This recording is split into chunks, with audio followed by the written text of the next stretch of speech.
Y ahora sí, Se alcanza a ver todavía pequeña la imagen de la trama. Si nos puedes seleccionar la ah, pura trama y hacerla grande para que ocupe todo el tamaño de la diapositiva. mm, Perfecto, ahí se alcanza a ver bien. Ahora proyectala, por favor. ya. Listo, ahora sí. Empezamos. Campo de versión. Ujú. Es el que nos va a indicar en qué protocolo estamos trabajando. La versión del protocolo. Ajá, Perfecto. Campo, longitud del encabezado, IHL. ese que va a venir, ¿cómo se llama? La longitud completa de toda la cabecera Ujú. hasta la parte de opciones. Expresado, ¿de qué forma? En, ¿cómo se llama? De 5 a 15 letras. No son letras. Bueno, sería entonces de 20 a 60 bytes. Ajá. 20 a 60 bytes. Y en este caso, si nosotros organizamos esos bytes en grupos de 32, ¿cómo se le llama a cada grupo de 32? Por ejemplo, estos bytes, si nosotros lo traducimos de bytes a bits y tomamos grupos de 32 en 32, ¿cómo se le llama a cada grupo de 32 Una bits? letra. No, no es una letra.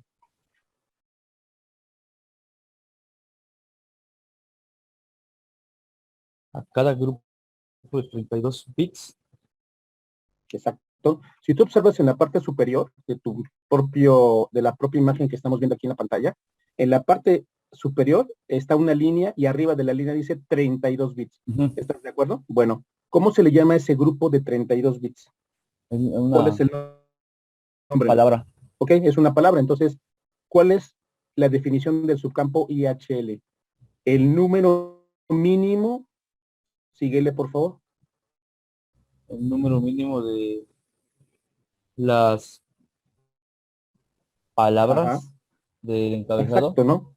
y el número máximo. Ajá. Ok, entonces en este caso estaríamos hablando del número máximo o mínimo expresado en palabras de 32 bits que tiene El solamente encabezado. el encabezado o la cabecera de la trama. La cabecera de la trama. Una cosa es la cabecera y otra cosa es la trama. O si lo quiero ver desde otro punto de vista, una cosa es la cabecera y otra cosa es el datagrama. Entonces, datagrama es lo mismo que trama. Entonces, Ok. pero la cabecera es otra cosa. Entonces, una cosa es la cabecera o encabezado y otra cosa es la trama o datagrama. Entonces, este subcampo significa Internet Header Length, longitud del encabezado del protocolo de Internet, es decir, el protocolo IP, mejor conocido como IP. Y este subcampo nos indica el tamaño mínimo o máximo expresado en palabras de 32 bits que tiene el encabezado de la trama. Bien, campo tipo de servicio, 16 bits. Ese que nos va a indicar es la calidad del servicio y la prioridad que tiene este. Perfecto. Siguiente campo, subcampo longitud total, total length, 16 bits. Ese es el que se va a encargar de medir todo ahora sí todo la distancia del datagrama. Aquí es donde se empieza a entrar la parte esta de datos de variable. Y ese va a depender desde los 20 bytes hasta los 65.535. Menos los Exacto. 20 de este Entonces, son 65.515. O varía si entonces, son los 60. perfecto. Entonces, si el tamaño máximo de la trama es de 65.535 bytes, ¿cuánto mide la trama completita? ¿Cuánto mide la trama completita? Si el subcampo longitud del encabezado mide 20 bytes. ¿Cuánto mide la trama total del datagrama? Solamente la parte del datagrama, si nosotros tomamos un tamaño mínimo de 20 bytes del encabezado. ¿Cuánto mide sesenta y la cinco trama mil completita? quinientos quince 65.515. Perfecto. Ahora, si tomamos el tamaño máximo del encabezado de la trama, 65.475. 65.475. Entonces le restamos a 65.000 535, le restamos 20 y nos da en este caso el tamaño máximo de la trama. Máximo 65.515 bytes, tamaño máximo. Pero si tomamos el tamaño máximo del encabezado, entonces nos da el tamaño mínimo de la trama, que son 65.475 bytes. Bien. Entonces, la primera palabra está conformado por 4 campos. El campo de versión, el campo IHL, el campo tipo de servicio y el campo longitud total. Bien, segunda palabra, segundo renglón o segunda hilera, pero su nombre correcto es segunda palabra. Esta palabra está conformada por el campo de identificación, el campo banderas y el campo fragment offset. ¿Sí? Bien, entonces empezamos, Oscar Uriel. ¿Qué es el campo de identificación? Campo de identificación. Bueno, esta palabra más que nada nos va a servir al momento de cuando vayamos a fragmentar una, un datagrama. ¿Esto qué significa? Cuando el datagrama es más grande en cuestión a los bytes de lo que puede aceptar la red, y es por eso que se fragmenta. La parte de identificación está conformada por 16 bits y su función es proporcionar un número entero que va a servir para identificar al datagrama al momento de ser fragmentado, para que el host destino determine a qué paquete pertenece. O sea, en pocas palabras, aquí donde vamos a empezar a saber el valor de todo el datagrama. Esto nos lo va a decir. Y ya de acuerdo de ahí, empezamos a fragmentarlo de acuerdo a cómo nos lo esté pidiendo que puede pasar en la red. Perfecto. Entonces, ¿cuál es el factor físico? Porque es un factor físico. ¿Cuál es la característica física que la trama del protocolo IP versión 4 que estamos viendo, o sea, que este protocolo IP necesita para definir el tamaño de cada datagrama? O sea, en este caso tú mencionaste que la longitud total de un datagrama del protocolo IP versión 4, máximo, tiene que tener 65.535 bytes. Si quitamos, en este caso, los 20 bytes el encabezado, tendríamos 65.515. Pero si quitamos los 60.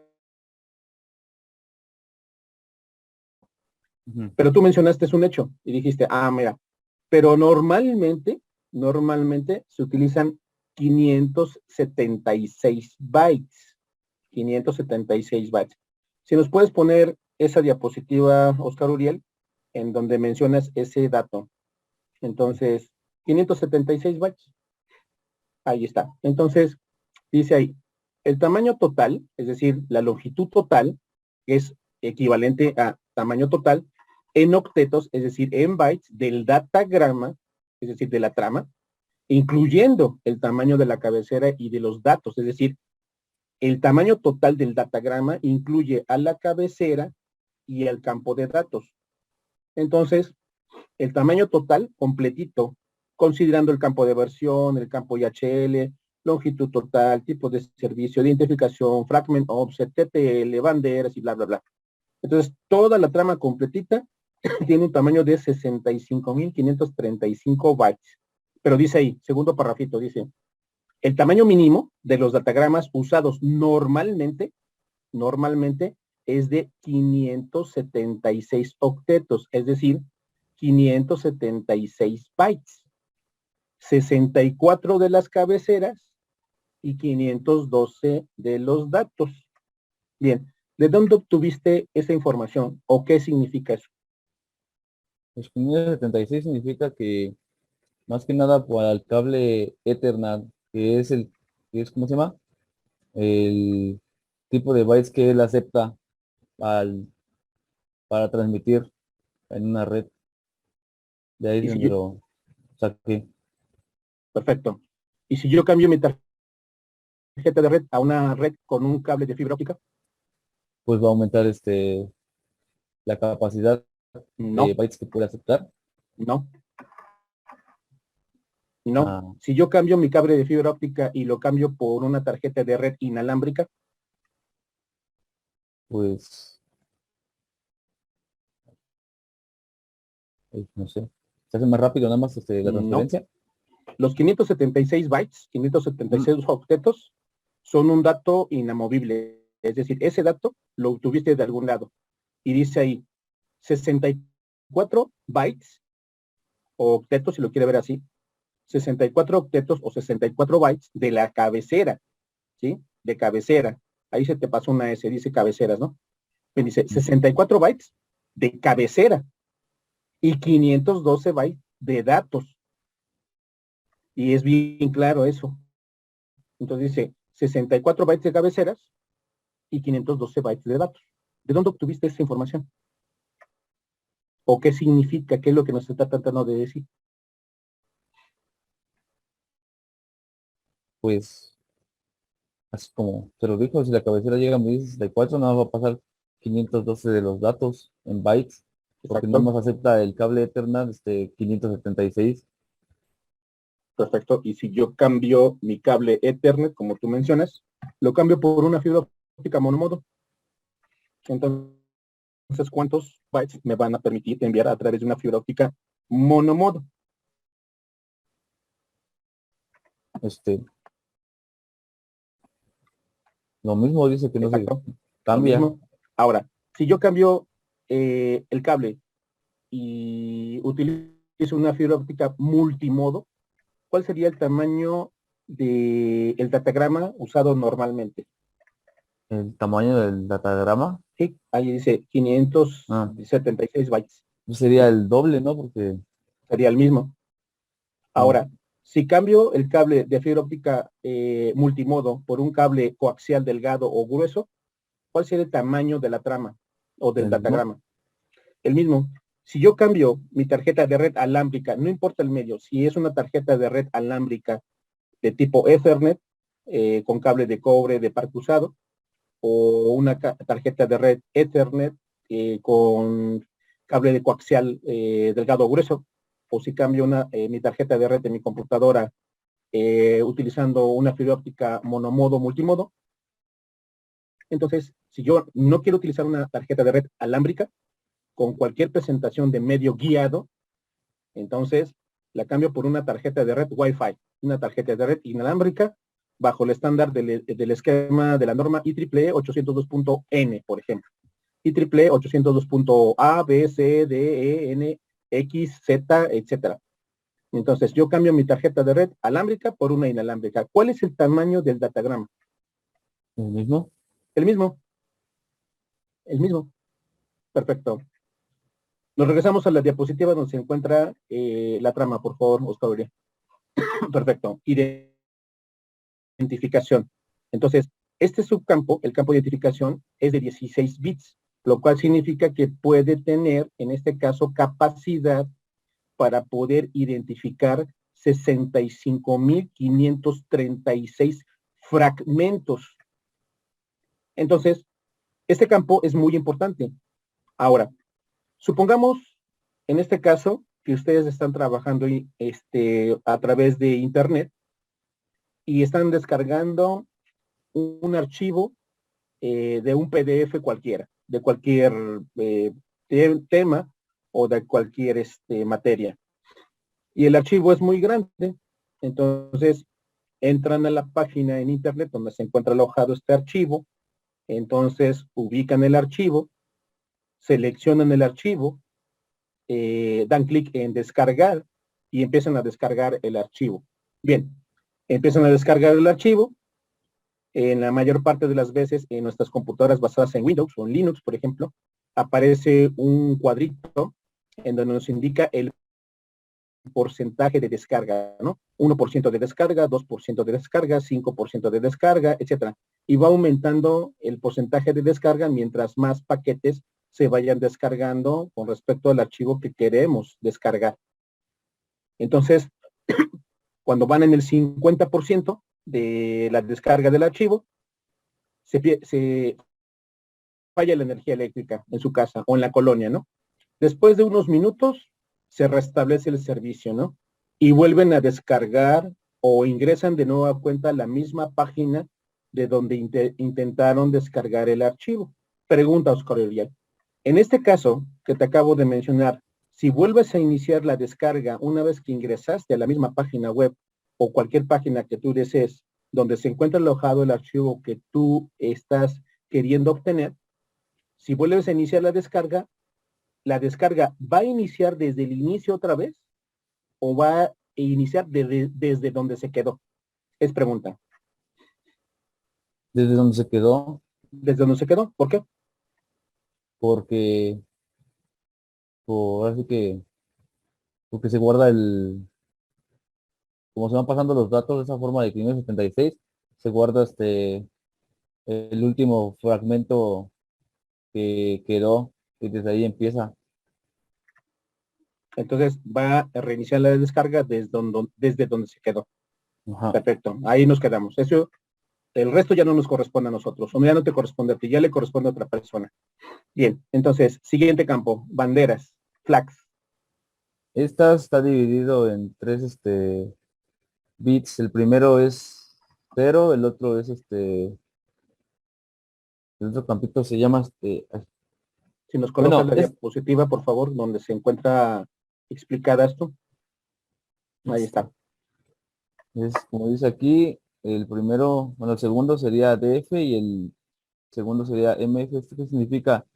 DF quiere decir no fragmentar y MF significa más fragmentar o se puede fragmentar.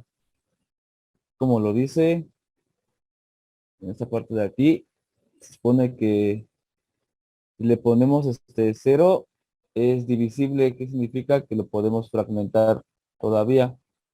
Y si le ponemos 1, significa que ya no se puede fragmentar. Es ese ese pedazo de datagrama que llevamos. En el caso del C es lo mismo igual. Si tenemos 1 en esta parte de aquí, significa que es el último fragmento. ¿Eso qué quiere decir? Que ya no va a haber otro, otro pedazo del datagrama después de o sea que es Perfecto. el último. Y si tienes no sé si tiene 0. Y si tiene 1, es fragmento intermedio. Significa que lo podemos seguir fragmentando aún más. Se puede ir y Perfecto. es principalmente ya su finalidad de la bandera. Perfecto. Entonces, si regresamos a la diapositiva donde está la trama, ahí está el campo banderas. Todos observan en la palabra número 2 que después del campo de identificación está el campo flags, banderas. ¿Por qué se le llama banderas? Porque al fin y al cabo son bits. Son 3 bits del campo banderas. En este caso sería el bit 16, el bit 17 y el bit 18 de la segunda palabra de la trama del protocolo. El primer bit es 0, el segundo bit es DF, el tercer bit es MF. El primer bit no se utiliza, pero el segundo bit sí se utiliza. Y el acrónimo de DF significa Don't Fragment. Y el tercer bit se llama MF y significa el acrónimo More Fragment. Entonces, cuando el bit DF está establecido en 0, se fragmenta. Cuando el bit DF está establecido en 1, no se fragmenta. Cuando el bit MF está establecido en 0, no se sigue fragmentando. Y cuando el bit MF está establecido en 1, se sigue fragmentando. Entonces, este campo, el campo banderas, es el que nos indica realmente que el protocolo IP versión 4 es el que toma la decisión de fragmentar un dato. Entonces, ¿quién es el que da la orden? El protocolo IP. Pero ¿quién es el que hace el trabajo sucio? ¿Quién es el que ejecuta la instrucción de que el protocolo IP decide si se fragmenta o no un paquete? Pues entonces el protocolo que lo hace es TCP. Entonces, en muchas ocasiones, ustedes han visto algunas aplicaciones como, por ejemplo, hace algunos años todos conocieron o tal vez llegaron a utilizar el Messenger de Hotmail. El Messenger de Hotmail, cuando ustedes establecían una videoconferencia con una cámara que ustedes tuvieran, ya sea una cámara RCA o una cámara USB, una cámara web, pues. Entonces, cuando ustedes establecían una comunicación a través de videoconferencia, ustedes establecían esa comunicación a través de videoconferencia con algún familiar, amigo, compañero, alguna persona conocida. Entonces, cuando ustedes habilitaban el Messenger de Hotmail, no sé si se dieron cuenta que al momento de que ustedes establecían la sesión, los monitos que tenía la aplicación empezaban a girar en el sentido contrario de las manecillas del reloj. Entonces, en ese momento, los monitos nos estaban diciendo que estaban haciendo el handshake. El handshake es el esquema de señalización entre la tarjeta de red de nuestra computadora con la interfaz de datos de la central telefónica más cercana a nuestra casa. Por eso aparecían esos monitos, esos muñequitos del Messenger de Hotmail girando en el sentido contrario a las manecillas del reloj. Cuando dejaban de girar, en ese momento se abría la aplicación y después le enviábamos un mensaje a alguna persona diciéndole, oye, te voy a mandar video. Perfecto. Y la otra persona preparaba su cámara y ya se podían ver a través de video, a través de la aplicación de Messenger de Hotmail. Pero muchos decían, es que se ve muy robotizado, se ve demasiado robotizado y se ve muy lento y a veces se pierde el video y no tiene definición, etcétera, etcétera.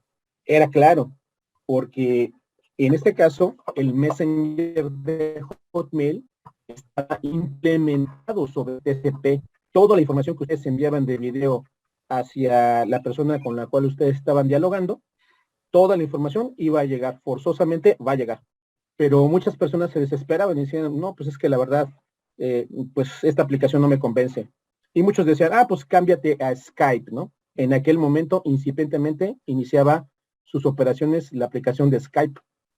Entonces, instalaban Skype y después hacían la misma actividad, enviaban una conferencia a cualquier persona que ustedes conocieran y se veía mucho mejor Skype. Y después Microsoft compra Skype y en ese momento dio de baja Hotmail, el Messenger de Hotmail, y hoy en día o utilizamos Facebook o utilizamos Skype, que son las más comunes, ¿no?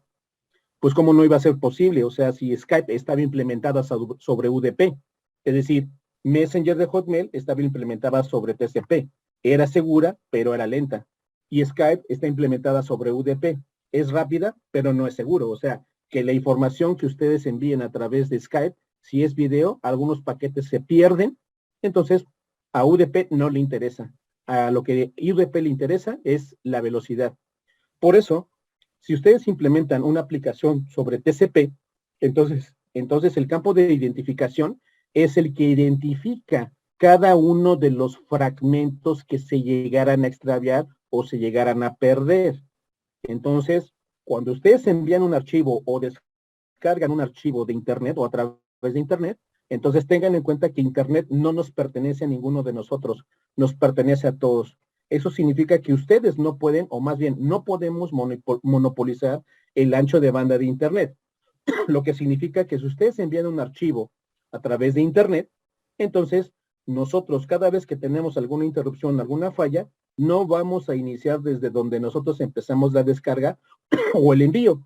Por eso está el campo de identificación. Por lo tanto, la computadora que tiene en este caso la descarga o la computadora que está aceptando la descarga, entonces identifica cuáles son los fragmentos que sí se recibieron y solamente se reenvían los que no se recibieron para evitar que la transferencia de información a través de una descarga de archivos o una conferencia o una llamada de audio sature los enlaces a nivel nacional o a nivel mundial.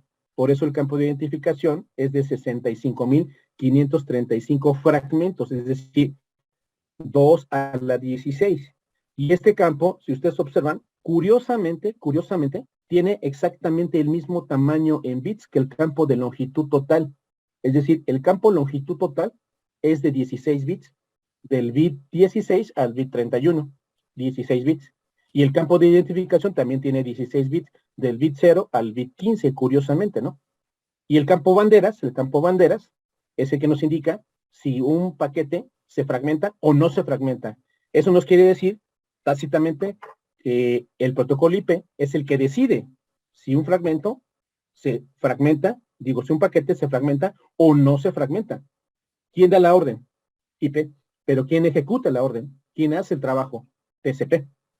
Entonces, este campo es el encargado de dar la decisión si un paquete se fragmenta o no se fragmenta. Bien, seguimos con el siguiente subcampo, fragment offset. Adelante, Oscar. Bueno, ese es el desplazamiento del fragmento. Está compuesto por 13 bits y su función más que nada es indicar a qué parte del paquete pertenece cada fragmento. Este, Todos los fragmentos, se supone, excepto el último, deben de estar en múltiplos de 8 bytes, que es la unidad en la que se fragmentan. Y dado que proporciona 13 bits, lo podemos fragmentar en un máximo de 892 bytes y un mínimo de 64.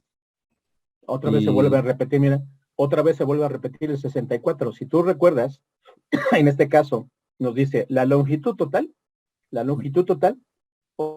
oscila de 0 a 65.535, pero normalmente utilizamos 576. 64 de la cabecera más 512 de los datos. Y aquí te dice la respuesta. Tú lo acabas de decir. El fragment offset nos indica, en este caso, como tamaño mínimo, el 64. Ahí está la respuesta. Tú mismo lo acabas de responder. Entonces, para que tus compañeros entiendan, en tus palabras, ¿qué es el fragment offset? es en palabras. Bueno, ahí es cuando se empieza cuando se va fragmentando para que no se pierda eso, se le va poniendo el número aquí de acuerdo al último fragmento que hicimos. Se va poniendo ahí para que no se pierda, para que vaya identificando los fragmentos así sucesivamente hasta que se llegue al último.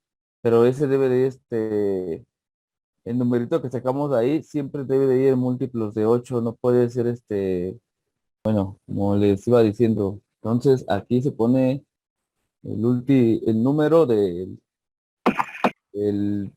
paquete fragmentado anterior. ¿Eso para qué? Es para que no se vaya perdiendo ahora sí que el, la continuidad y de los fragmentos. Aquí se supone que, como les iba diciendo, aquí debe ser el número que vamos a poner aquí debe ser de puros múltiplos de 8. Eso no puede ser inferior ni superior a eso, debe ser siempre múltiplos de 8 a excepción del último. ¿Por qué el último no? Porque a partir de que cae el último, se supone que ya no se va a fragmentar más, que ya ese va a ser la última dirección y pues, eso es lo que se dedica a esta parte. El fragment offset se hace a complemento a 1 o a complemento a 2. A complemento uno, a complemento Uh-huh. 2. A partir de aquí de las banderas. No, el fragment offset, en este caso, cuando nosotros hablamos de el fragment offset, nosotros necesitamos saber una secuencia, es decir, el número de secuencia es un número que se da para que nosotros sepamos cuál es el orden que llevan todos los fragmentos. Entonces, este campo nos indica realmente cuál es el orden de los fragmentos y cuando van llegando directamente a el host destino, posiblemente los fragmentos pueden ir desorganizados. Entonces, en este caso nos da la posición. Si nosotros observamos la descripción o la traducción de lo que es el campo fragment offset, nos indica la posición relativa de cada fragmento dentro de la trama de un paquete completito. Si el paquete tiene un tamaño de 10 megabytes, por ejemplo, obviamente nosotros no podemos transmitir 10 megabytes en un cable de cobre UTP. Tenemos que transmitirlos en grupos de 576 bytes, ¿no? 576 bytes. Por lo tanto, en este caso, si son grupos de 576 bytes, entonces eso significa que nosotros tenemos que fragmentar toda la información y si en este caso es un, digamos, un archivo de 10 megabytes, entonces no cabe directamente si lo metemos así a fuerzas en el cable UTP o en la fibra óptica o en el cable coaxial o en el aire, si lo queremos montar así de golpe, 10 megabytes no caben. Entonces se tienen que fragmentar. Y curiosamente, se tiene que fragmentar en grupos de 572 en 572 en 500, perdón, 576 en 576. Y 576, curiosamente, es un múltiplo de 8. 72 por 8, si nosotros multiplicamos 72 por 8, nos da 576. Entonces, cada fragmento tiene que tener una posición.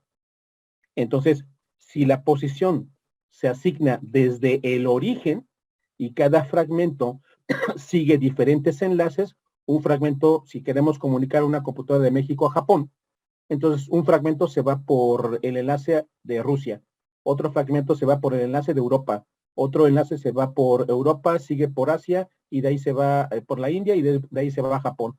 Es decir, la cantidad de fragmentos que nosotros vamos a generar es un número que realmente es un múltiplo de 8. Por lo tanto, en este caso, curiosamente, el tamaño normal de la trama también es un número múltiplo de 8, es decir, 72. Si multiplicamos 72 por 8 nos da 576. Entonces, cada fragmento que llega puede llegar en desorden. Y entonces, la capa 4 del dispositivo destino es la que se encarga de organizar o reorganizar todos los paquetes, todos los fragmentos que van llegando, si es que van llegando en desorden. Y después los vuelve a reensamblar en una corriente de datos generada a nivel precisamente del host receptor. Entonces, este, campo normalmente se le llama campo de posición y esta posición se hace a complemento a unos, se hace a complemento a unos, pero ojo, el complemento a uno se hace en el complemento a uno de la suma complemento a unos de todos los campos. Es decir, que teníamos que tomar el complemento a uno del campo de versión y sumarlo con el complemento a uno del campo longitud del encabezado y sumarlo con el complemento a uno del campo tipo de servicio y sumarlo al complemento a uno, etcétera. Entonces, sumamos el complemento a uno del complemento a uno de todos los campos. Y al valor que obtengamos, le sacamos el complemento a uno. Y de ahí obtenemos la posición de cada fragmento. Entonces, ningún fragmento se debe de perder. Y si se pierde, entonces se solicita la retransmisión solamente del fragmento que se perdió. No se va a solicitar la retransmisión de todos los fragmentos que conforman todo el paquete.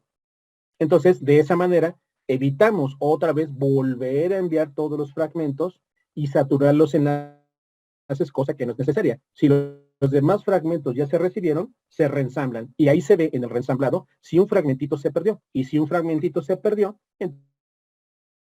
entonces se solicita solamente el fragmento que se perdió directamente al dispositivo origen. Eso es todo lo que se hace. Por eso en este caso, este campo, el campo de posición es muy importante porque es el que nos indica la posición secuencial de cada uno de los fragmentos y el orden de cada uno de ellos, ¿no? Entonces, eso lo vamos a ver en el simulador cuando estemos en ese punto. Bien. Siguiente palabra, palabra número 3.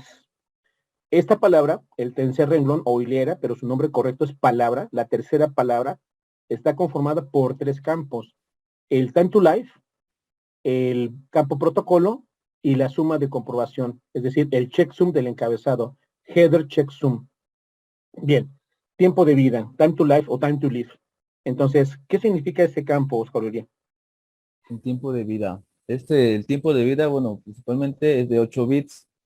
¿Eso qué quiere decir? Que tiene de 0 a 255 posibilidades. Más que nada fue implementado, fue hecho para tratar de impedir que haya bucles al momento de transferir el paquete. ¿Por qué? Porque hay veces que en la misma red se van juntando los routers y el paquete no está bien direccionado y empieza ahora sí que a viajar entre todos, entre todos, entre todos, dando vueltas. Y por eso se inventó esta cosa. ¿Cómo trabaja el Time on Life? Se supone que les dije que tienes hasta de 0 a 255. ¿Eso qué quiere decir? Que tiene que puede pasar 255 veces por un router, pero para hacer que se prevengan los bucles, cada vez que pasa por un router se le resta uno, así sucesivamente hasta llegar a cero. ¿Cómo evita el bucle al momento de llegar a cero? Cuando este llega a cero y no logra llegar a su destino, lo que hace automáticamente es desertar todo el paquete y evita el bucle. Perfecto. Entonces, si en tu ventana, ahí mismo en tu computadora, por favor, Ujú. abre una ventana del símbolo del sistema, por favor. Una ventana. Sí, una ventana del símbolo del sistema o en este caso, de lo que se conoce como el shell, ¿no? Símbolo del sistema, CMD, ¿no? Ah, ya, Entra, ya. Le pongo lo el, de para que salga el. sí, entonces en el botón de inicio de Windows, dale clic ahí, te aparece una ventanita, y en la ventanita ponle C de casa, M de mamá, D de dedo, CMD. CMD, CMD. CMD, y ahí vas a ver que te despliega un icono en color negro y dale clic a ese icono. Esa es la ventana del símbolo del sistema, ¿no? Ah, sí, ya estoy aquí. Perfecto. Ahora compártenos esa ventanita. ¿Se está viendo? Todavía no. Ahí Sí, va. sí, está viendo. Perfecto, ahí va. Listo. Estamos viendo la ventana de símbolo de... Entonces ahora, en este caso existen una buena cantidad de comandos que, si mal no recuerdo, en el plan de estudios de la materia, se indica que uno de los requisitos para que el alumno o la alumna que ingrese a la Academia de Comunicaciones y tome esta materia es que debe de conocer, en este caso, el perfil de la materia. Y el perfil de la materia incluye que ustedes tengan prácticamente ya asimilados desde su tronco común, inclusive compañeros y compañeras que estuvieron en bachilleratos tecnológicos, en prepas anexas al Politécnico, o preparatorias anexas a la UNAM, o vocacionales, etcétera, etcétera, vieron todos estos, o sea, todos los comandos que tiene, en este caso, sistemas operativos como Windows. Bien, uno de los comandos es un comando interno. Entonces, hay comandos internos y hay comandos externos. Entonces, los comandos internos son comandos que nosotros necesitamos utilizar para poder verificar el estatus del sistema operativo. Los comandos externos se almacenan en un archivo que se llama command.com. Y el command.com necesita de dos archivos para poder funcionar. El autoexec.bat y el config.sys. Todas las veces, cada día que nosotros encendemos nuestra computadora, nuestro teléfono celular, nuestra tablet, nuestra laptop, cualquier dispositivo, lo primero que se ejecuta, primeritito, dentro del ámbito de la shell del sistema operativo, lo primero que se ejecuta es el config.sys. Después del config.sys, el autoexec.bat. Inmediatamente se carga el archivo command.com.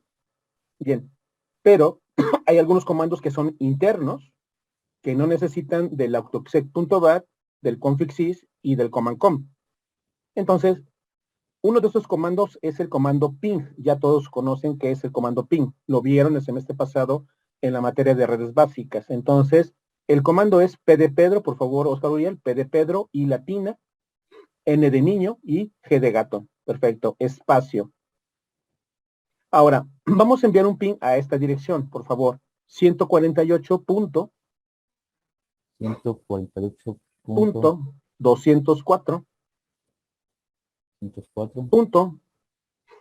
36.254 y oprimimos Enter. Bien, esa dirección es la dirección de la puerta de enlace predeterminada de la interfaz que controla a todo el edificio Zacatenco. Y en este edificio, ustedes lo conocen, están todos los laboratorios ligeros. Entonces, está activo. Entonces, desde que se iniciaron las clases presenciales, el equipo que controla el ancho de banda de la red que se proporciona a lo que nosotros conocemos como edificio Zacateco, edificio Z, donde se encuentran todos los laboratorios ligeros, comunicaciones, electromagnetismo, acústica, control, electrónica, circuitos, química, física, también los laboratorios de electrotecnia que se encuentran en el Z4. Entonces, todos esos laboratorios tienen laboratorios que contienen computadoras que están conectadas a Internet. Entonces, la puerta de enlace predeterminada de el equipo que se encuentra instalado ahí y que controla todo el acceso a Internet de lo que son laboratorios ligeros, tiene la dirección asignada 148.204.36.254. Y tan funciona que nos dice ahí, miren, observen en la parte final que dice estadísticas. Si lo alcanzan a observar, dice estadísticas. Estadísticas del PIN para la dirección 148.204.36.254. Paquetes enviados 4. Recibidos 4. Perdidos 0. ¿Qué nos está indicando eso? Nos está indicando que efectivamente hay gente que ya está trabajando en los laboratorios ligeros. Es decir, ya hay red en ese laboratorio. Y vean al final dice 0% de paquetes perdidos, ¿no? Perdidos. Bien, después dice tiempo aproximado de ida y vuelta. A eso se le conoce como round trip. O sea, el tiempo promedio ponderado entre cuánto tarda la información que envía la computadora de su compañero Oscar Uriel a la dirección de la interfaz 148.204.36.254. ¿Cuánto tiempo tarda? Imagínense, desde la casa del compañero Oscar Uriel, dice, mira, tarda 51 milisegundos desde su casa hasta Zacatenco. Y de regreso, 66 milisegundos. O sea, 66 milisegundos. Si nosotros, por ejemplo, en este caso, sabemos que lo que se conoce como round trip, en realidad es ida y vuelta, entonces tardaríamos aproximadamente en ir 51 milisegundos en ir y 66 milisegundos en regresar. Este tiempo puede cambiar, ¿no? Si oprimes la tecla de la flecha hacia arriba en tu teclado, Oscar Uriel, para repetir el comando, por favor, ahí hay una flechita hacia arriba en tu teclado, oprímela, repetimos el comando, oprimimos Enter y vamos a ver estos tiempos si se conservan o no se conservan. Bien. Ahí está, miren. Ahora el tiempo es de 61 milisegundos, ¿no? O sea, el tiempo puede cambiar. Entonces, esos tiempos se pueden medir de forma física y también de forma lógica. Entonces, de esa manera, si sumamos 61 más 92 y lo dividimos entre 2 para obtener la media, obtendríamos 76.5, por ejemplo. Pero 76.5 baja a 76, ¿no? Entonces, lo mismo arriba, miren. Arriba aparece 51 milisegundos mínimo, 66 como máximo. Sumamos 51 más 66, lo dividimos entre 2 y nos daría 58.5.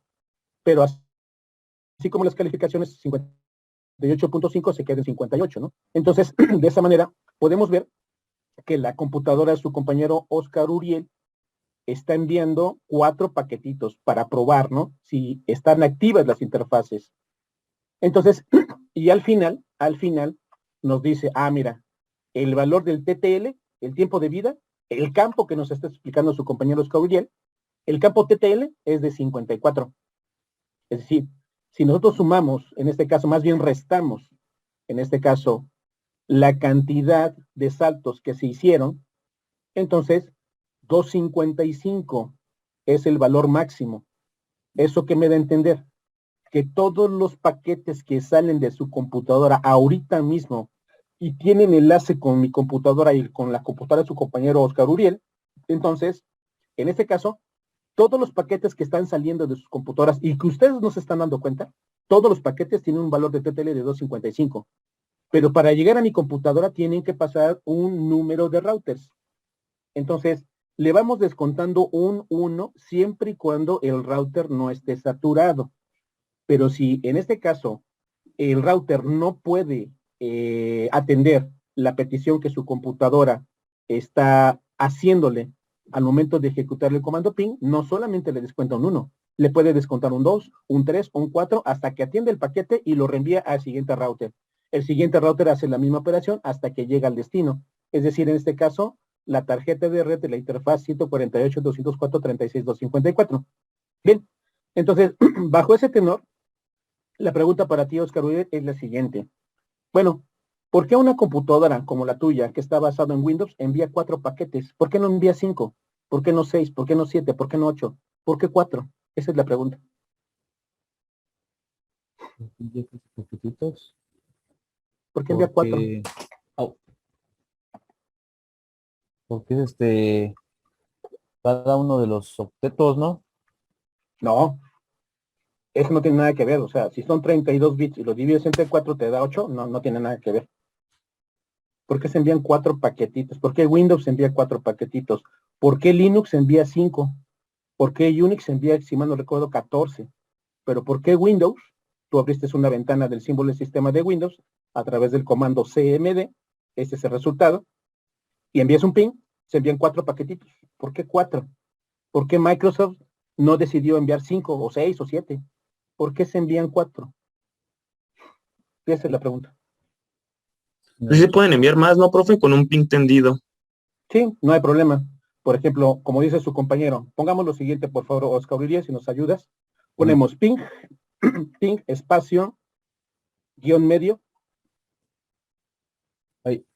Otra vez, ping, espacio, signo menos, ping, espacio, espacio, signo menos, el signo menos, T de Tito, P. T de Tito, ajá, T de Tito, T de Tito, espacio, 148, 204, 36, punto, listo. Y ahí enviamos 1, 2, 3, 4, 5, 6, 7, N paquetes. A eso se le llama ping continuo o ping transpuesto. Bien, si queremos detener el envío de paquetes, oprimimos control C. Por favor, Oscar Uriel, control C. Perfecto. Pero si yo utilizo el comando sin ninguna opción, por ejemplo, si vuelves a oprimir la tecla de flechita, Oscar Uriel, 2 veces. 2. ¿Sí? 2 veces. Ahí está. Otra vez. Otra vez. Ahí está. Enter. ¿Por qué si yo utilizo el comando sin ninguna opción, ping menos T, ping menos A, ping, etcétera, por qué se envían 4 paquetes? ¿Cuántas opciones tiene el comando ping? Adelante, Oscar Uriel. Nada más coloca ping, así solito, el puro comando, sin ningún dato más. Ping, y observen, enter. Y entonces ahí están todas las combinaciones que tiene el comando ping. Ping, espacio, menos T. ¿Qué hace esa opción? Hacer ping al host especificado hasta que se detenga para ver estadísticas y continuar. Presione control interrumpir o para detener control C. Entonces, de esa manera, si ustedes están de acuerdo, en este caso, estas opciones, ping menos T, ping menos A, ping menos N, ping menos L, ping menos F, ping menos I, ping menos V, etcétera, etcétera, son opciones que el mismo sistema operativo nos brinda para poder llevar a cabo una prueba de interconectividad a través del comando ping. ¿Sale, vale? Entonces, si este comando es un comando que está dentro del sistema operativo Windows, es lo mismo que pasa con Linux y los demás sistemas operativos. Entonces, este comando necesita un protocolo para poder funcionar. Compañera, en este caso, grupo 8CM2. Grupo 8CM2. Bien. Vamos a ver, grupo 8CM2. Aquí está. Perfecto. Compañero Pacheco Galván Saúl. Sí. ¿Andas por ahí? Perfecto. ¿Cuál es el protocolo que el comando ping necesita para poder funcionar? Espérame. ¿Cuál es el protocolo que el comando ping necesita para poder funcionar? Es el ICMP. Ok, gracias. Entonces, como dijo su compañero Saúl, el protocolo ICMP, el protocolo de control de mensajes de Internet, es el encargado de hacer válida la opción y hacer posible y realidad que este comando ping pueda funcionar. Entonces, ping hace uso del protocolo ICMP, pero también hace uso del protocolo IP. como nos va a explicar, por ejemplo, su compañero Saúl. Entonces, en este caso, vean las opciones del comando ping. Está ping-t, ping-a, ping-l. Podemos hacer también ping a través de una dirección IP versión 4. Observen al final, en la penúltima línea, dice ping-4. Podemos hacer uso del protocolo IP versión 4. Pero también podemos hacer uso del protocolo IP versión 6, ping-6, ¿no? Entonces, ¿cómo podemos comprobar que esta computadora ya tiene cargado el protocolo IP versión 6, compañeros? Por ejemplo, podemos hacer esto. Por favor, Oscar Uriel. Ping espacio local, así como suena, local, seguido sin espacios, H-O-S-T, host, H-O-S-T, enter. Y vean que también se envían 4 paquetitos. Perfecto. Pero vean la dirección a donde se envía el ping. A la dirección 2.2.1. Ahí lo alcanzan a observar. Entonces, esa dirección ya es una dirección IP versión 6, lo que significa que ya podemos utilizar IP versión 6 en esta computadora. Ya está cargada el protocolo IP versión 6. Pero ¿cuál es el problema? Bueno, si ustedes, por ejemplo, saben que su computadora basada en Windows tiene ya la opción de utilizar IP versión 6, entonces, y ustedes contratan un servicio, por ejemplo, de Total Play, y el servicio que les ofrece Total Play es de, ¿qué les gusta? 50 megabits por segundo. 50 megabits por segundo, y les cuesta un valor de 500 pesos mensuales, por citar un ejemplo, ¿no? Entonces, 500 pesos mensuales de la renta de ese enlace que les da la empresa Total Play. Ahora, ojo, la mayor parte de las computadoras tienen habilitado IP versión 6. ¿Eso qué significa? Que si ustedes no utilizan IP versión 6, están desperdiciando el ancho de banda que el proveedor de servicios de Internet les está otorgando. Su tarjeta de red está enviando paquetes a través de IP versión 6. IP versión 6. Y no lo pueden evitar a menos que ustedes deshabiliten la opción. Eso quiere decir que de los 50 megabits por segundo que ustedes están enviando o que ustedes adquirieron a través de su proveedor, entonces esos 50 megabits por segundo, estoy seguro que en lugar de 50 han de tener como 40, porque su tarjeta está enviando broadcast a través de IP versión 6 y normalmente no nos damos cuenta. ¿Qué quiere decir? Que si nosotros no utilizamos IP versión 6, entonces es válido o es sugerible deshabilitarlo mientras no lo utilicemos, porque estamos subutilizando el ancho de banda de nuestra tarjeta de red y muchas de las veces lo estamos desperdiciando. Y aquí lo podemos ver. Miren, aquí nos dice que se envían 4 paquetitos a la dirección 2.2.1, es decir, que esta computadora sí tiene habilitado IP versión 6. Entonces, y aparte lo está utilizando sin querer queriendo. Entonces, ahora, el punto es el siguiente. Si nosotros utilizamos estas opciones que nos marca al momento de utilizar el comando ping, si hacemos algunos cambios, digámoslo así, utilizando estos comandos, nos podemos dar cuenta que el mismo sistema operativo nos está dando las herramientas para hackearlo. O sea, ¿cómo es posible que Microsoft dé estos subcomandos o estas opciones y estas opciones bajo ciertas, digamos, variantes, por citar algún ejemplo o citar alguna palabra, el mismo sistema operativo nos está dando las herramientas para hackearlo? Entonces, no es posible que a una persona le den la opción ping-a, sobre todo esa opción. Si nos vuelves a colocar el comando solito, Oscar Uriel, ping, solito, enter, vean, hay una opción que dice ping espacio -a.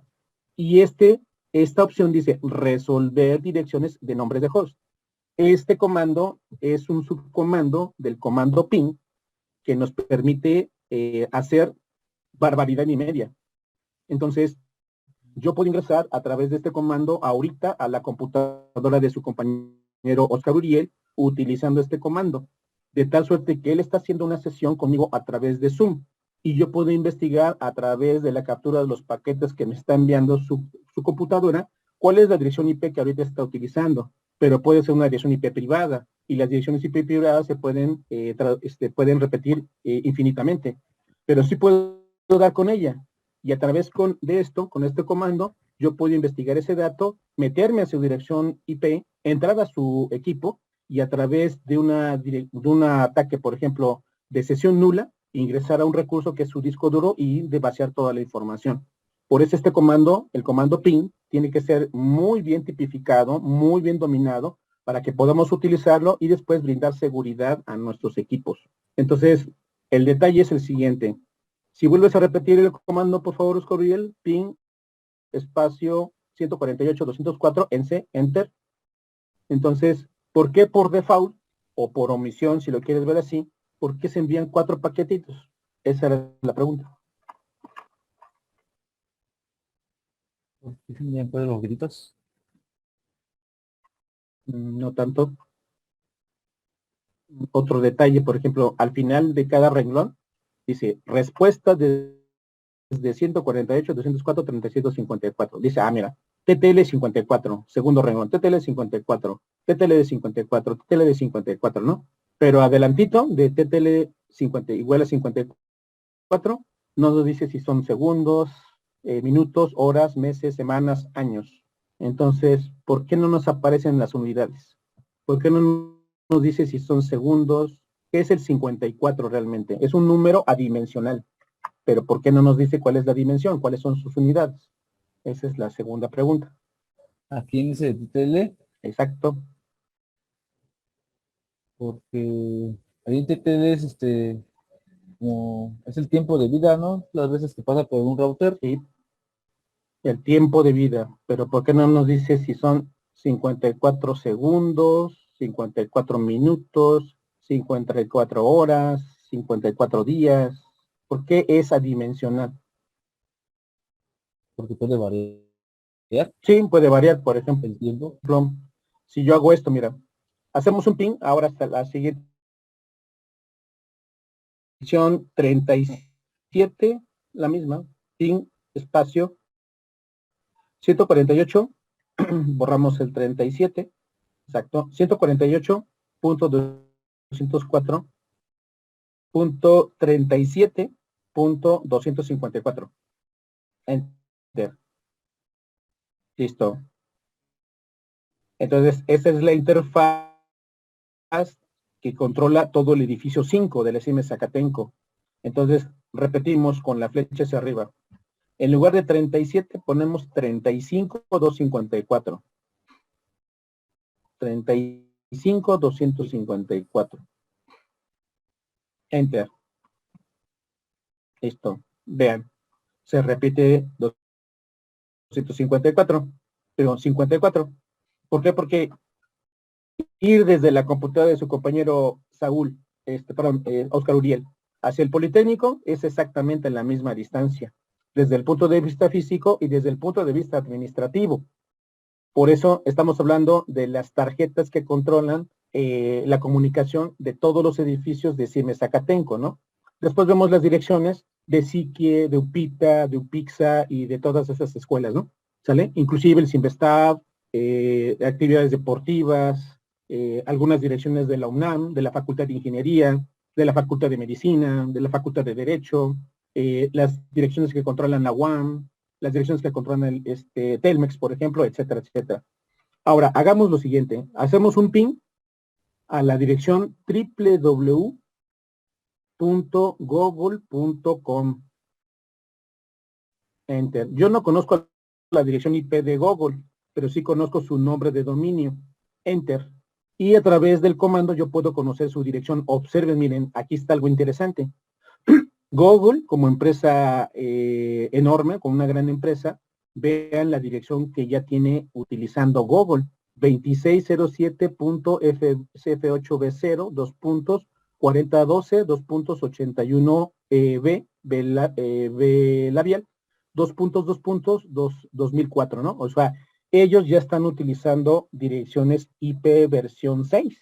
Entonces, si ven en este caso, al momento de hacer ping, entonces ellos, vean, ya no nos dan el valor del TTL. Miren, si ustedes observan, no aparece el valor del TTL. ¿Por qué? Porque el que nos digan el valor del TTL es una estrategia que utilizan los administradores de Google para que los hackers no sepan dónde se encuentra en realidad el servidor de Google y de esa manera evitar ataques que vengan del exterior y ellos protegen sus equipos para que nadie los pueda alcanzar. Y por eso el valor de TTL aquí no aparece, ¿no? Pero hay otras páginas, como por ejemplo, vamos a intentar la página de Nissan, por ejemplo, ping espacio www.nissan, de Nissan, así con doble S, Nissan, la armadora de autos Nissan.com. Enter. Vean, Nissan todavía no tiene implementado IP versión 6. Miren, su dirección IP es 6491.226.24. Pero también vean que dice tiempo de espera agotado. Tiempo de espera agotado. Ese código nos va a brindar su compañero Saúl. Entonces Saúl nos va a indicar qué significa tiempo de espera agotado. Es un mensaje que el protocolo ICMP nos brinda. Y nosotros podemos ver que los administradores de la red de Nissan también le brindan seguridad para que nadie pueda saber dónde se encuentra alojado el servidor de Nissan. Pero sí podemos consultar su dirección IP, 64.91.226.24. Entonces, de esta manera sabemos que el servidor de Nissan o la red de Nissan sí está activa y existen otros medios para poder alcanzar esos servidores o esa red y de alguna manera extraer cierta información. Bien, entonces vemos el alcance de lo que es el subcampo TTL. Si regresamos a la presentación, Oscar Uriel, por favor.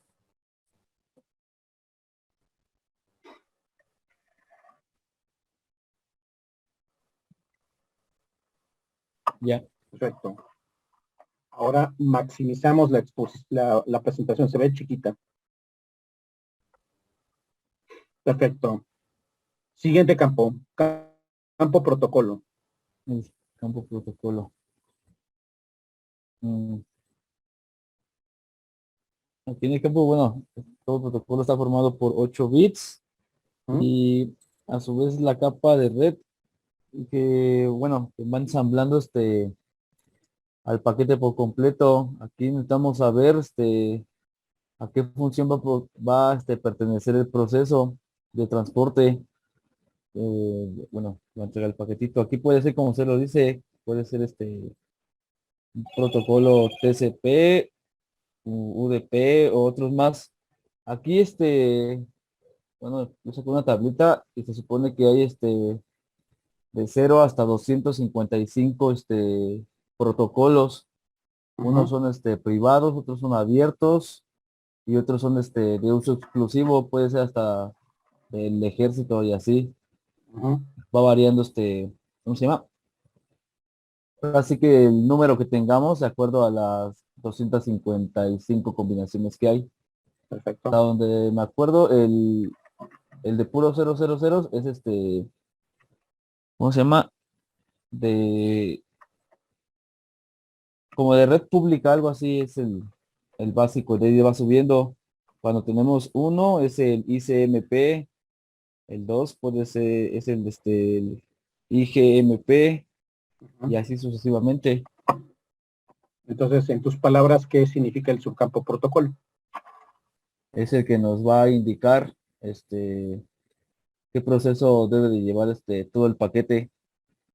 O sea, en pocas palabras, este campo nos indica cuál es el protocolo de la capa superior que va a utilizar el protocolo IP para poder funcionar. Por ejemplo, este protocolo, el protocolo IP versión 4, ¿en qué capa del modelo OSI basa su funcionamiento, Oscar Uriel? La capa de red. Exacto. ¿Y cuál es la capa que se encuentra arriba? De la de red. Ahí no me acuerdo. Entonces, la capa 1 es la capa física, la 2 enlace de datos, la capa 3 la capa de red, la capa 4 es la capa de transporte, es decir, arriba de la capa de red se encuentra la capa de transporte. Entonces, si el protocolo IP versión 4 desea enviar información sobre conectividad, entonces IP elige el protocolo ICMP y el valor es 1, es decir, que si en el campo protocolo tenemos el valor de 1, entonces el protocolo IP versión 4 envía su información a través de ICMP. Si el protocolo IP versión 4 quisiera comunicarse con TCP, entonces en el campo de protocolo se coloca el valor del número del protocolo TCP. En pocas palabras, en el ejemplo que les mencionaba, con respecto a Skype y con respecto a Messenger de Hotmail, cuando ustedes instalaban la aplicación, sin querer queriendo, le estaban indicando al protocolo IP que tiene su sistema operativo cuál era el protocolo que iban a utilizar, o TCP o UDP. Si instalaban Skype, le estaban indicando en este caso que el protocolo IP versión 4 utilizara al protocolo UDP. Entonces, este protocolo, este campo, es el que nos indica, en realidad, es el protocolo de la capa superior, es decir, de la capa 4, que el protocolo IP va a utilizar para poder enviar el tráfico de sus distintas aplicaciones. Entonces, podemos encontrar que el protocolo IP puede enviar información a través de TCP. Podemos encontrar que IP versión 4 puede enviar información a través de UDP o a través de ICMP, es decir, IP va a decidir cuál es el protocolo que va a utilizar para que sus aplicaciones, como por ejemplo Messenger de Hotmail, Skype, Facebook, etcétera, etcétera, puede enviar su información hacia Internet. Entonces, constantemente el protocolo, el protocolo IP versión 4 está enviando y decidiendo qué aplicaciones están abiertas. Si tienen abierta, por ejemplo, Skype y tienen abierto Facebook, entonces fragmenta la información y le dice, tú te vas por TCP, tú te vas por Facebook, tú te vas por UDP, tú te vas, etcétera. Entonces está enviando la información constantemente a una tasa de transferencia enorme, es decir, entonces este campo, el campo de protocolo, nos indica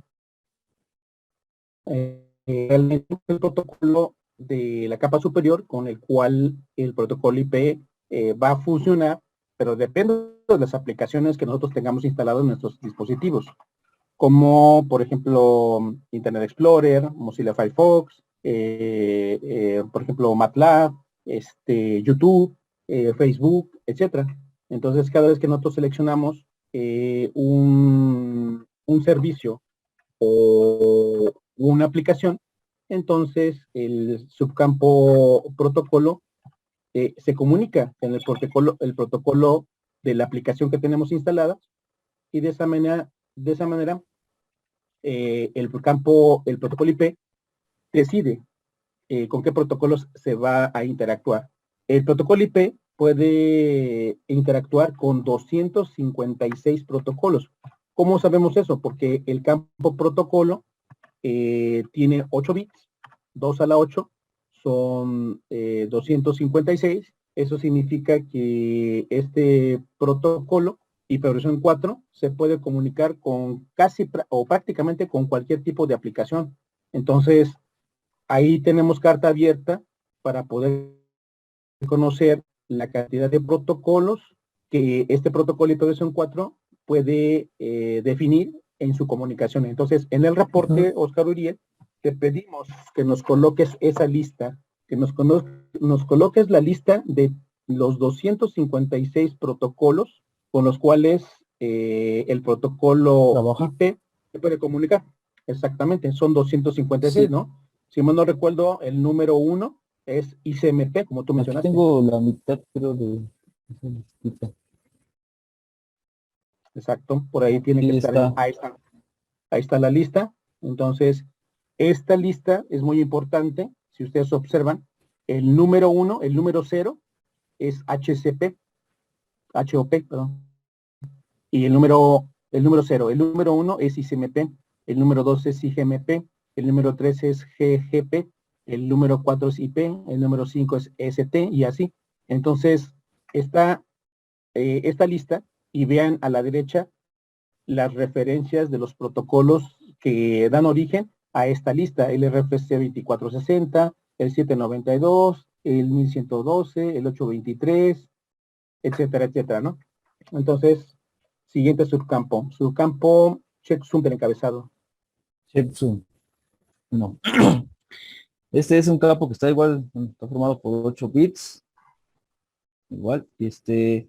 Su función es garantizar la integridad del encabezado. Permite controlarlo para establecer si se ha modificado la transmisión, así que durante el envío. ¿Esto qué quiere decir? Que va a sumar todos bytes del encabezado y debe de coincidir exactamente. Y si sí, pues sigue haciendo su función. Si no, lo deserta. ¿Esto por qué lo hace casi siempre? Porque en muchas ocasiones cuando, ¿cómo se llama?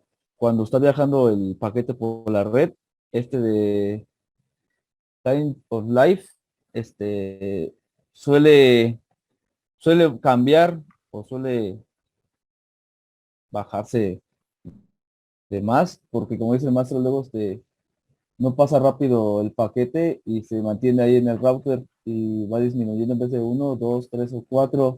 Y cuando llega a esta parte, él lo suma y él es el que se da cuenta si, ¿cómo se llama? Si el paquete viene completo o no viene completo.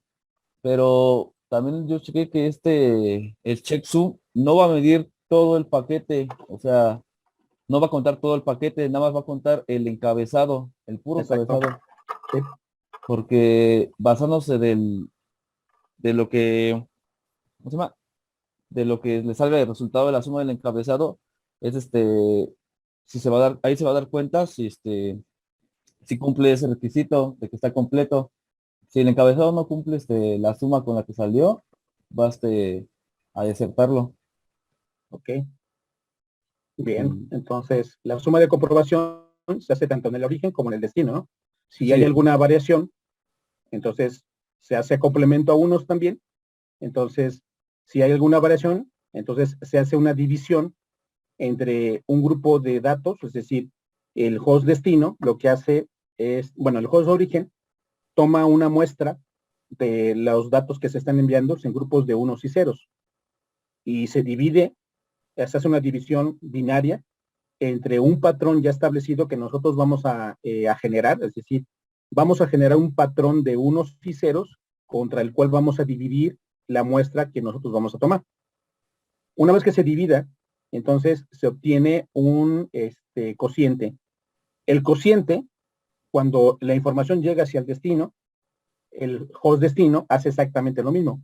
Hace la división contra un patrón que se le dio, que se demandó previamente, y después, si la división coincide y el cociente es el mismo, quiere decir que no hubo ningún dato perdido. El cociente de la división se hace tanto en el origen como en el destino y no debe de variar en ninguno de los dos. Si no coincide, entonces quiere decir que hubo un error. Por lo tanto, hay un acarreo en la división, es decir, hay un residuo y por lo tanto, de esa manera, ustedes van a ver que cuando un grupo de bits tienen un residuo al compararse contra un polinomio, entonces un polinomio que nosotros decidimos cuál es, entonces, si hay un acarreo, entonces quiere decir que hubo un error. Entonces, esto, pónganle mucha atención, lo van a ver ahorita en la materia de teoría de la información, cuando vean los códigos, van a ver códigos como Manchester diferencial, no retorno a cero, 4B5B, 5BQ3, 2BQ1, etcétera, etcétera. Para eso es la materia de teoría de la información o teoría de códigos. Entonces van a ver algunos códigos y van a ver cuáles son los códigos que nosotros vamos a utilizar. Y cuando estén en el código de Manchester diferencial o Manchester, que es el código que nosotros vamos a utilizar, ¿por qué Manchester? Porque ese es el código que utiliza Ethernet como código de transferencia de información.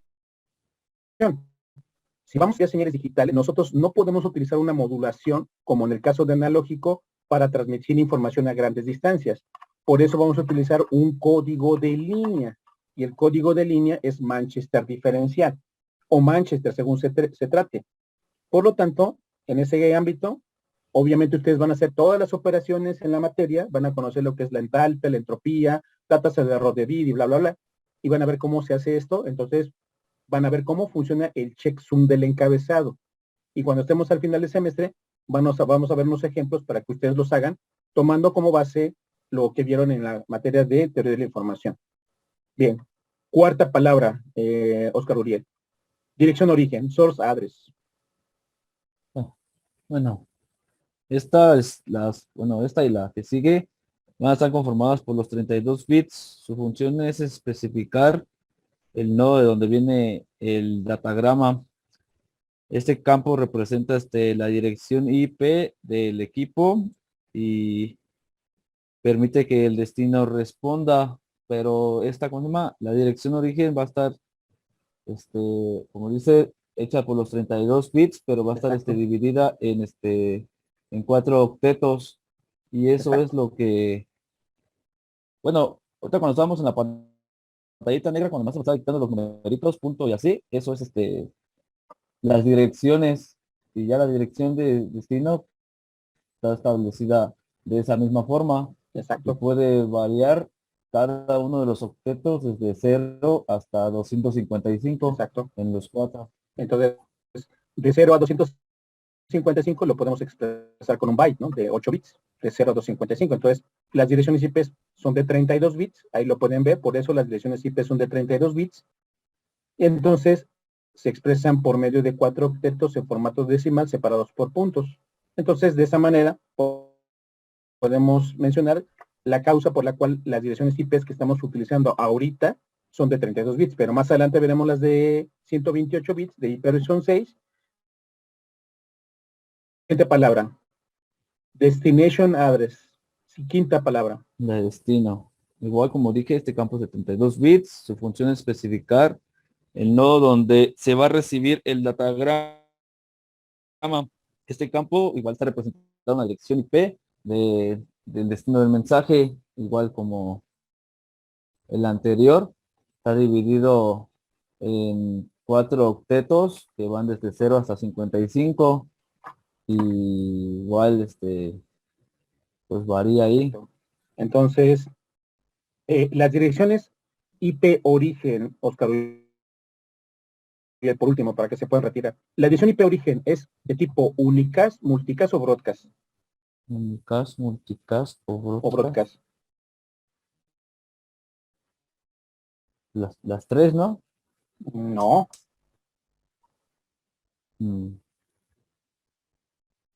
Mm, pues no sé. Multicast, sé que es, pero no, no sé lo demás. no. La dirección origen, source address, siempre es de tipo unicast. Siempre. Mm, No puede ser ni multicast ni broadcast. Ahora, siguiente pregunta. La dirección destino, quinta palabra, destination address. La dirección destino puede ser de tipo unicast, multicast o broadcast. ¿De qué tipo es la dirección destino?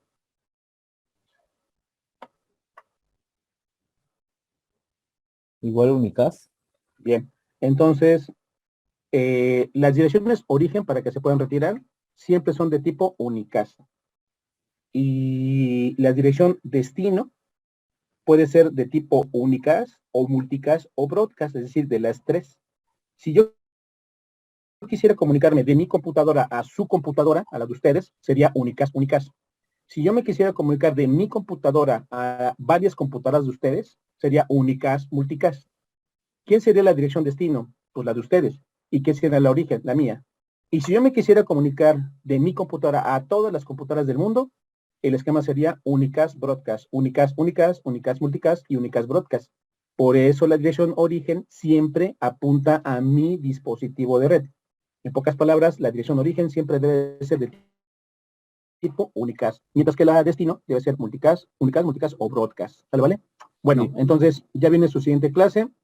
Nada más la próxima sesión terminamos esta exposición. Rápidamente queda el campo de opciones y datos, eso es todo. Hacemos una recopilación rápida y continuamos con el temario de estudios. Bien, por hoy me despido, nos vemos la siguiente clase. Estamos en contacto y si tienen alguna duda, entonces lo vemos la siguiente sesión para que no haya problema, ¿no? Bien, entonces nos vemos la siguiente sesión. Buen fin de semana, si no han desayunado, aprovecho. Estamos en contacto, se cuidan mucho y les deseo un feliz viernes. Hasta luego y estamos en contacto. Yo